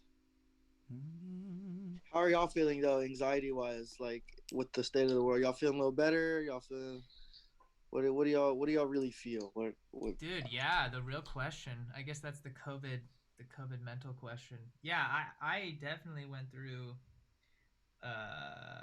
like a period of being way more anxious, which I think was just it usually happens to me in the spring, I think, because a lot of announcements for summer are coming. A lot of people are deciding to go back into academia at my age and like get degrees and things like that. And I think I was also like focused on a new project for like some renewable energy music dedicated to renewable energy.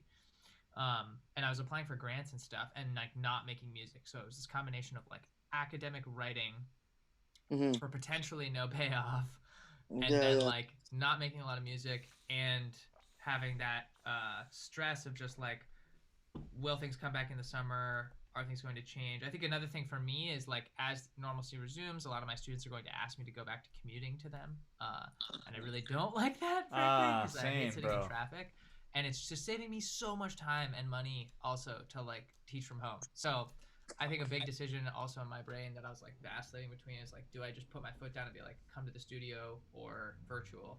Um, but Bro, yes. Say come to and the just studio. overthinking all those things, like just cyclical through all of that to the point where it's indecisive, it's not social, and it's not active, and it can be a really dangerous combination when all of those things are not Yeah, at least one of those gears is turning. So I'm feeling much better now, to answer your question, Brandon. Like, that was happening for yeah. a period of time, but now with I think really frankly I found a new crew of people here also who just love doing dance music shows, and I just have a part of me that needs to dance to music like once a week.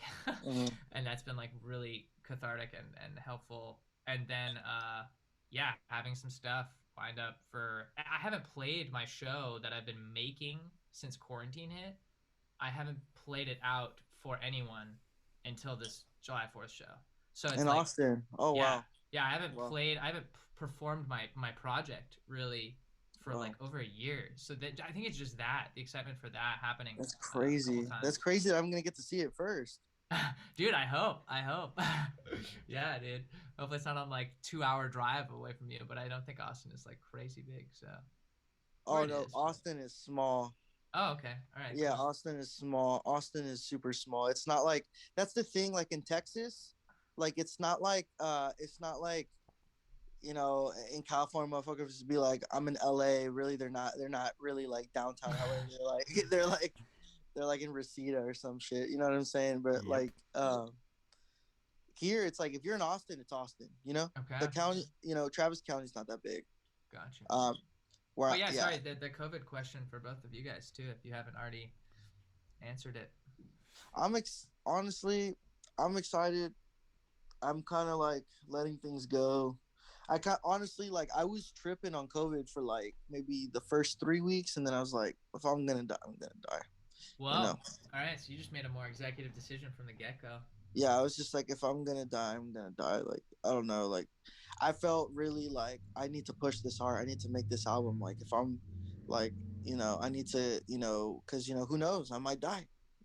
So I need to make this record. True. I don't know. That's a good way to do it if you can get there. I felt The like I had immediacy. hella Yeah. anxiety coming out the gate, but it's some since like gotten super subdued now. As of like June 1st, like I was saying earlier, like I'm very like, yo, I'm vaccinated, y'all. Like Right.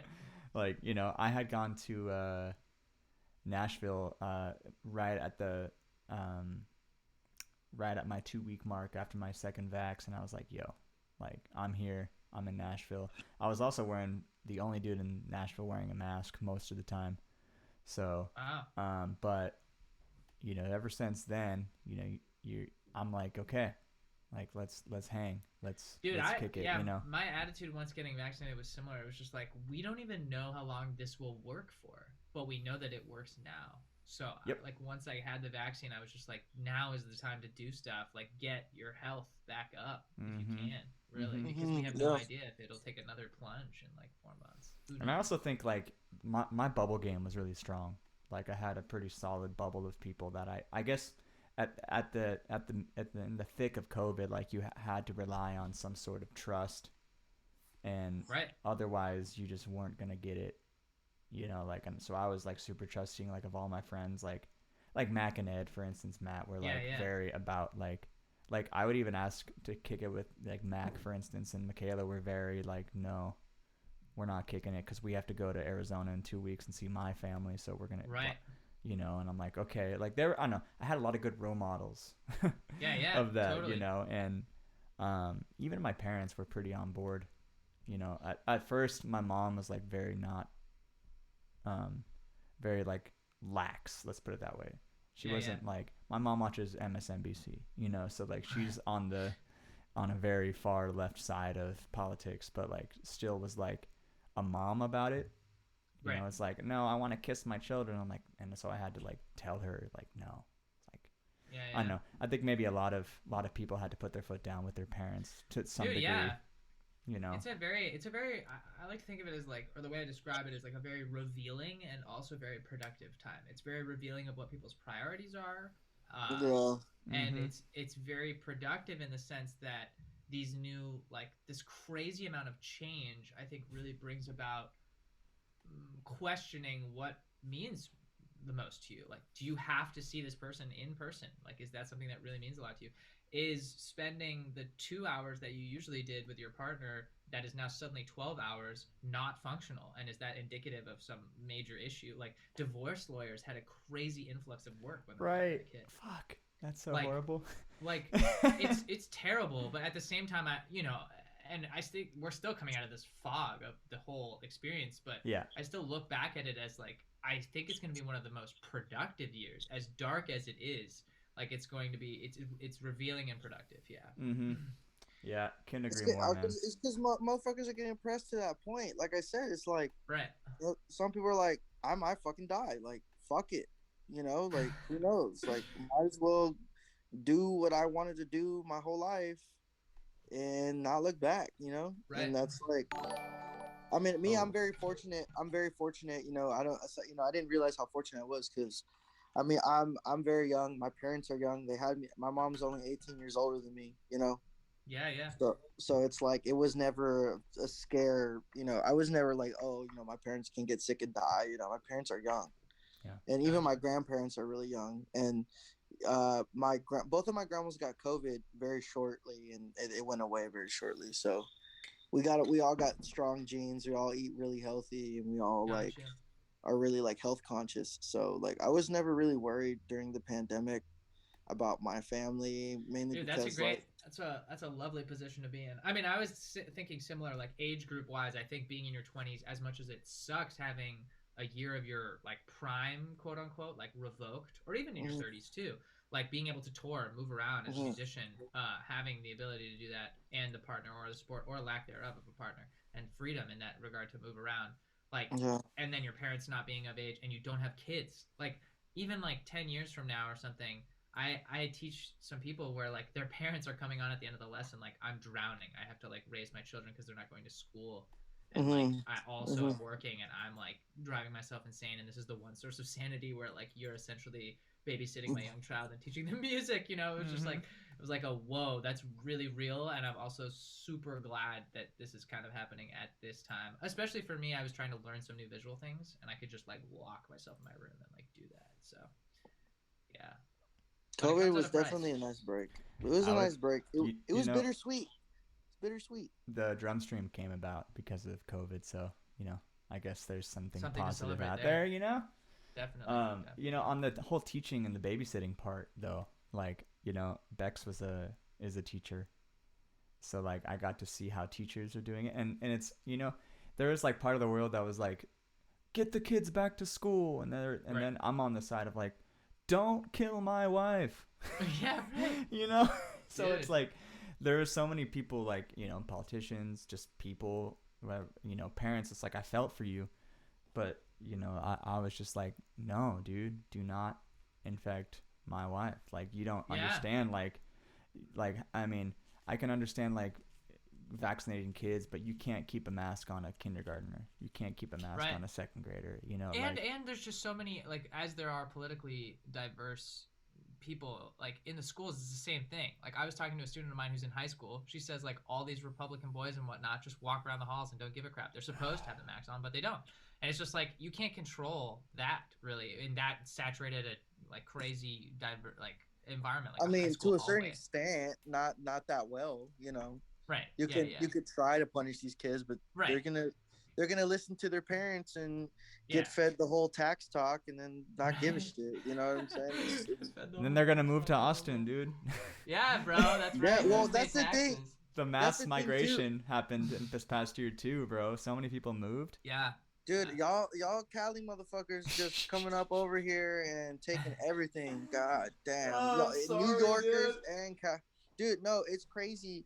Literally, like the crazy part about it is just that I go into this compound. There was this party, like a hippie party. It was a compound, like, and they're like, yeah, we're having like 4 people move in from New York and 2 people from LA, and I'm like, yep, yeah, that sounds about right.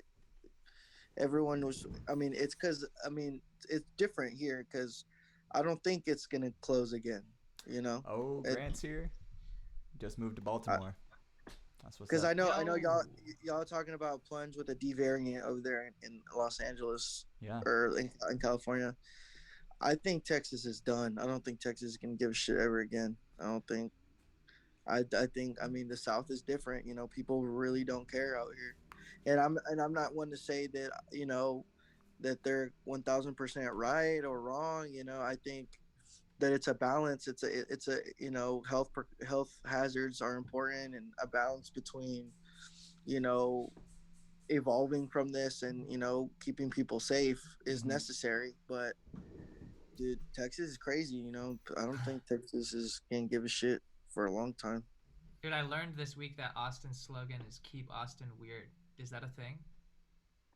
Yeah, that's more of like, if you see someone with a Keep Austin weird shirt, that's cap. That's heavy cap. That's like really, that's like well, I mean, it's like tourist shit. It's like Oh, okay, okay, okay. it's like Yeah, it's like the it's I like love New York. But I do yeah, that. I like that that is the association with Austin, frankly, yeah, because because I'm Austin a is a guy that big dresses in a morph suit and performs crazy music. So you'll I'm well, definitely on the people will love keep you things because weird. yeah, well, Austin is like a very because there's like a little like competition between Austin and San Fran on like who started the psychedelic culture first, because Austin Mm, is like really like everyone everybody knows about acid and shrooms here. Like that's like a very big thing. Like psychedelics here is like very okay. big. Like the predominant music here in Austin is psych rock. That's what it is. Okay. And like people love trippy shit here. That's just like what it is. Like Gotcha.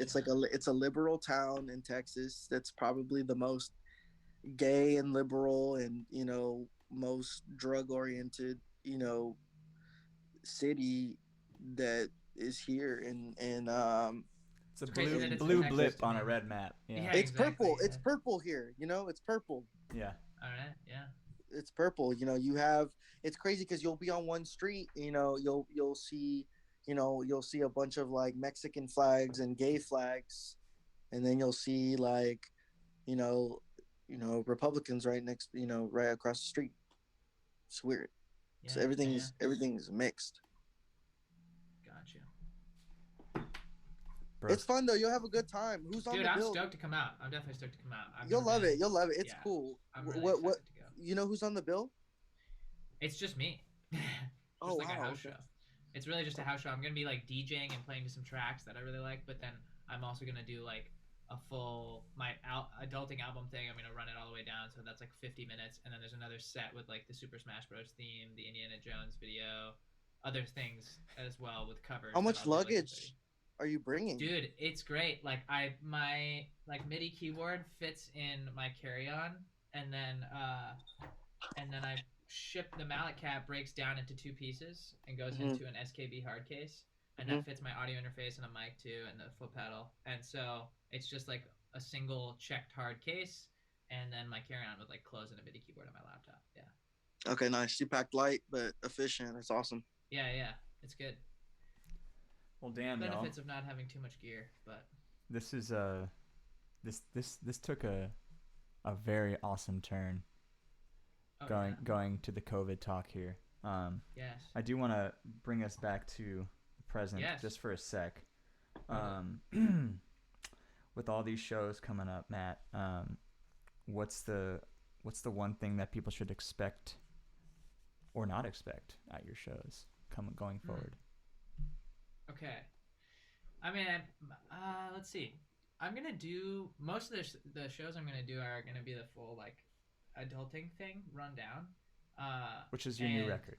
Yes, the new record that came out in December, and maybe there will be some other abstract, like some of the stuff I've been putting out recently with Touch Designer is more like abstract shape, but it's very audio reactive. I might have a few things like that too, but most of it is the adulting stuff, which is like all this 3D animated things, and I guess you can expect a story, and you can expect to be surprised and hopefully to laugh a few times, but I think I really aim with this show and the album in particular to highlight shared experiences that we all have, at least in this like age range, 20, like out of college to 40 maybe, when you're not like a full-blown adult with kids or something.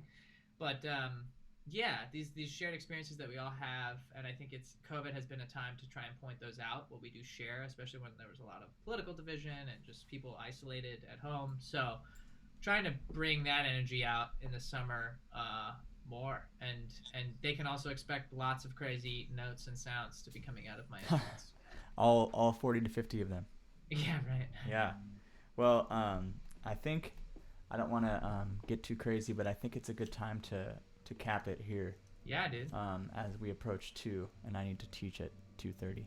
So. Got you. Yeah. But Grant, dude, thanks for coming in, dude. yeah, Good to see you. Grant, Good to- I Justin didn't actually was see you, here. but it's been a while. Greg showed up earlier.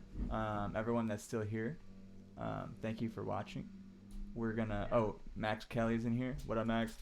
And let's give a big clap to Matt DiBiase, Plexus Play. Oh, Do, boy. Thank you. do you hear the claps now?